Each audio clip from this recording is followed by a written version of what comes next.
First of all, thanks everybody for being here. Excited for my first opportunity to get to know you all and have an opportunity to speak in front of you all. Obviously, very fortunate to be here. Alabama is a place that has proven to be pretty special to coach at. We have great young men. We have great players here that are hungry to get better and hungry to do things the right way. I'm surrounded every day by, I think the best offensive staff, defensive staff, and support staff in the country. And, the people here have really, opened their arms and treated us well. And, I think we have a ton of buy-in right now amongst our staff and players, which makes coming to work really enjoyable every day. And, I think we're all energized and hungry to continue to practice and continue to get better and continue to see how good we can be. This is something that we take very seriously, something that we take a lot of pride in, and we're excited to continue this thing to go in the right direction and, see, how our players continue to respond and get better. But, we're in the only 3 days into training camp here, so a lot of questions, a lot of things to continue to unfold, but we really are enjoying the direction that the players are going in and, believe that we have, a good blend of veteran presence and young talent. And it's our job as coaches and as staff to continue to put them in a position to have success and, try to get the very most out of them. So, again, thanks so much for you guys being here. I'm, excited to get to know everybody, and I guess we'll open up to questions, Josh, whenever. We'll start right up here in the front with you. Hey, Tommy. Mike Golick Jr., I think, tells a story about a decade ago. You guys were sitting in the locker room, and someone posed the question, if you come back as another position, what would it be? And he said that you said pulling guard. Yeah. Why did you give that answer? And I wasn't a very good quarterback, so I figured I could take another shot somewhere. I just like that physical part of the game has always resonated with me. I think, the offensive line's a group that can be unsung a little bit, and really without that group of five in front of you, it's hard to do anything well. Not just run the football, not just throw the football, but really like you're faced an uphill battle. And I just always like the camaraderie of the group of the guys up front. And there's a toughness to this game that I always felt like I missed by playing quarterback, and something that I kind of longed for. But I've brought that up a few times. We'll go on the left side with Stephen. Coach, you competed against Coach Saban while you were a quarterback at Notre Dame, but to get that call to come be a coach on this staff, what was that emotion like for you that you were the one that got the call? Yeah, I competed against him as a player, sort of, and then again as a coach in 20. So obviously, I've faced two great teams in this program's history, and really preparing for those games, you could see and feel just the intensity at which Alabama prepared in. The call is something that, to be honest with you, a little, surreal. But at the end of the day, this is my profession. This is something that, I want to be doing for a long time. And, I wanted to make sure that if the opportunity to interview did present itself after the call, that it was something I was prepared for. Obviously just knowing Coach from a distance there and what, he looks for in his coaches and what he expects of the guys in this building.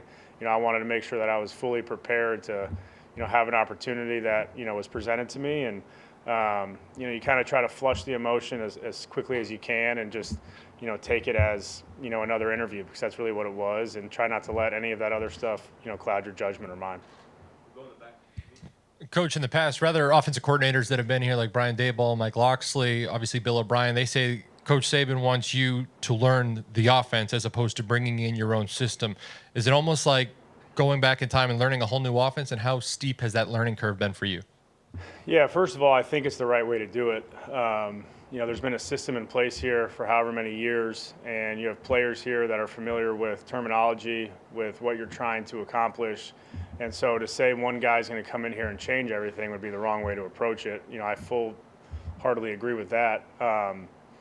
The learning curve is what it is. I don't find it to be too steep at all. I think when you have a general base knowledge of the game, there's only so many run plays you can run, only so many pass concepts you can have. It's just training your brain to switch how you call it. So really wasn't a steep learning curve at all. This offense obviously has been prolific over the last decade, and to come in here and say we're going to change all these things would be foolish. There's certain things that we want to do or alter or look at to enhance it, but a wholesale change would never make sense. And so, there are still times where, you got to remind yourself, hey, this is, we're calling it this. And again, we have a great staff, great support staff with our analysts and GAs that help us, with all those issues and all those little things. But our players have really bought into what we're asking them to do. And, for me to come in and learn the system was really a smoother transition than maybe, I anticipated. Stay on that side with Matt. Tommy, you're from Chicago, spent a lot of time in South Bend. Has there been anything that you found weird or unexpected in a non-football sense about moving to the state of Alabama? No, I mean, we've really embraced, the differences and the culture. It's hotter, we learned that yesterday pretty quick. But no, I mean, the people have been really warm, for us. We've come in here and really felt, welcomed and all that. I mean, I think when we moved into our house, we had about 10 neighbors come off and drop baskets. That's something that probably hadn't happened for me before. The thing that really I resonate the most with is the love and the passion for the game of football. I mean, I was at a spring scrimmage on a Thursday night during, the month of May in recruiting, and you felt like it was a Friday night in the fall. And that's somebody that loves the game and grew up around it, like, that energized me. And you feel the passion and the support of the people and the fans, for this game and for this program, and at the high school level. It's really cool to be a part of. And so, we fully embraced it. We've, loved being here and really are enjoying it. Stay in the middle here with Katie. Tyler Buckner is a guy you obviously knew at Notre Dame. Just kind of what was the process of him coming here? How active were you in wanting him to come to Alabama? Yeah, I mean, look, when he went into the portal and, we looked at an opportunity to add competition to the room. I think competition at all positions is going to bring out the best in individuals. It's going to add, an extra layer of development. It's going to allow people to rise, with the competition. And I think one thing we're trying to get the whole quarterback group to understand is when one guy has success, first of all, we need to look at it as shared success. We need to look at it as the group. Like, we want to leave practice saying the quarterback position, the quarterback group had a good day. The other thing we want to see is when one quarterback has success, it's going to challenge the rest of the group. And when we can do that, it's going to raise the level of play in the room. And so we don't want to look at it and shy away from it. We want to look at it as an opportunity to improve the entire group. To answer your question probably more directly, Ty's a guy I recruited at a young age, obviously spent 2 seasons with him. I think, he provides a little bit of a veteran presence in the room and adds some competition. And, I think he's hit the ground running with the rest of the guys on the team, especially with the rest of the quarterbacks, and it's been really a healthy transition. Okay, we'll go to Carlos here on the right. Kind of piggybacking off that, what does it say about both Jalen and Ty that they stuck around after you bring in a guy from the portal, and what kind of progress have you seen from those two? Yeah, I think they've both improved greatly from the spring. I think there's been an extra buy-in, since spring ball ended, and just doing more and doing extra to get themselves prepared. I think it shows, first of all, a great amount of character, a great amount of competitiveness for those two guys, but it also shows a love for their teammates and a love for being here. And honestly, it speaks volumes about the program that guys want to stay here. And so I think it's really special that, in this age of college football, especially at the quarterback position when guys are so eager to leave, that two guys looked at an opportunity to stay here, to care about their teammates, to continue to improve. And, ultimately we're trying to build as healthy of a room as we can. And they understood that competition can bring out the best in them. And, they've been great, the entire process, throughout. And, I don't expect that to change. You've been pretty open about your love for physical and running style of football. What do you see from the backfield you have, and do you think that could be something that you can really lean on this fall? Yeah, I think, we have a great group there. We have a really healthy blend of some veteran guys. Obviously we have a couple of young players, in the room still. And, I think they all play a physical brand of football. I all think they're extremely well prepared. Coach Gillespie does an unbelievable job with that room. Really never any issues. They know their assignment. They play hard. They play physical. And we have a great blend of guys that can do a kind of a little bit different things coming out of the backfield in the pass game, running between the tackles. So we're a little bit spoiled at that position, if I'm being honest with you. We're very talented there. And, I'm excited to see how the pieces fall together and excited to see how we can enhance some of those guys' roles moving forward. Left for Joe. Coach, you opened up and talked about learning the Alabama offense, but the Notre Dame offense that you've been running over the last couple of years does look a little bit different than what Alabama has run. How much freedom do you feel to implement the wrinkles or implement the style that you want to that you've been used to running at Notre Dame? Yeah, I think, philosophically, we always start with how can we win with people? How can we win with the people that we have, and how can we put them in position to be successful? So any wrinkle is really personnel driven. Like, these guys do these things well, or we're built to do this. That's what we want to focus on, and then, we continue to bring the other parts along. So I do think, there's the freedom there to say, hey, we can do these three things well, that we can implement into the offense and enhance it. I do think, we're probably going to look different than we did when I was elsewhere, because our personnel is different. There's different strengths. There's different, areas that we can take advantage of. So again, we don't have, a system, or I don't have a system that says, hey, you have to fit into these squares. It's more about how can I fit what you do and what you do really well into enhancing our offense. And again, our mantra is win with people, and, we're going to find ways to allow our players to be in positions to have great success. We'll go Ryan and then Kington on the left. Hey, Coach, repping three quarterbacks, I know there's five out there, but when you're looking at three guys for the competition, how hard is that when you're having to split it in thirds rather than in 50% or in the challenges? Yeah, I mean, there are some challenges.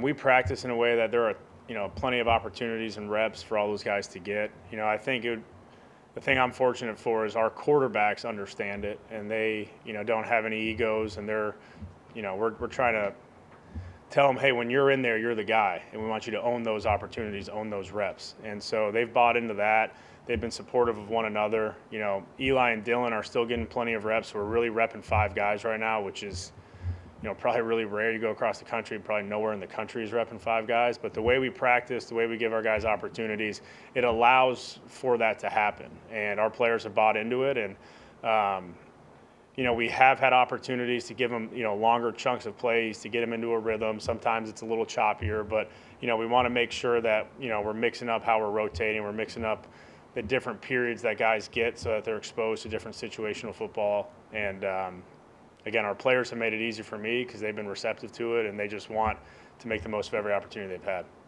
Stay right there with Kenny. Morning, Coach. What are your impressions of how the tight end room has continued to develop since spring practice, and what is the potential for that group? Yeah, I think Coach Cox, he's done an unbelievable job of, getting that room to continually steadily improve. I think we have more than enough talent in that room. I think we have a lot of different body types in that room, which allows us to kind of mix and match the personnel and use them in some different roles. But it's a room that's deep, it's a room that's talented, and it's a room that's steadily improving. I think, again, you bring in CJ, who's a veteran, played a lot of football. You have some guys that were on the roster a year ago that didn't play a ton, but you're, hoping that they continue to progress. And I think they've done that. I think, again, like I said, the room looks different top to bottom. Like, everybody has different strengths and things that they do really well. And so our job as a staff is to make sure that we can personnel things the right way to get the right people in the right spots. Two more, Mike, and then Nick. Just kind of touched on it, but your approach to tight ends at Notre Dame compared to what you might have here personnel-wise, and then also what you might have at wide receiver, and kind of deciding what personnel to put on the field. Yeah, I think obviously that's a week-to-week decision a little bit with how we're trying to attack a team and what the theme of that, game plan would be.